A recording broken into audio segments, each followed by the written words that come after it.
বরিশালের মেহেন্দিগঞ্জ উপজেলার দক্ষিণ উলানিয়া ইউনিয়নের লালগঞ্জ বাজার থেকে উলানিয়া যাওয়ার সড়কটি দীর্ঘদিন ধরে বেহাল অবস্থায় রয়েছে। খাল ঘেঁষে থাকা এই সড়ক দিয়ে প্রতিনিয়ত ঝুঁকি নিয়ে চলাচল করছেন বাইকার সহ সাধারণ মানুষ। সড়কটি কলেজ হয়ে উলানিয়া বাজার পর্যন্ত সংযুক্ত হওয়ায় এর গুরুত্ব অনেক বেশি। এছাড়া লালগঞ্জ বাজারের পাশেই নতুন কালীগঞ্জ বাজার থাকায় প্রতিনিয়ত ব্যবসায়িক মালামাল পরিবহনে এই সড়ক ব্যবহার করতে হয়। এলাকাবাসীর অভিযোগ, বর্ষা মৌসুমের আগেই সড়কটি সংস্কার না হলে পরিস্থিতি আরও ভয়াবহ হয়ে উঠতে পারে। দ্রুত সংস্কারের জন্য সংশ্লিষ্ট কর্তৃপক্ষের হস্তক্ষেপ কামনা করেছেন স্থানীয়রা।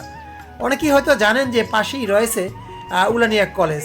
এই কলেজে প্রতিনিয়ত ছাত্রছাত্রী, Ulania girls school, Ulania carnation স্কুলে অসংখ্য ছাত্রছাত্রীরা এই পথ ধরে যাতায়াত করে।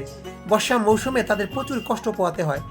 আফসোস হলো, এবার ঈদে আমি এই রাস্তা ধরেই উলানিয়া বাজারে না গেলে বুঝতাম না যে রাস্তাটা আসলেই ভয়াবহ অবস্থা।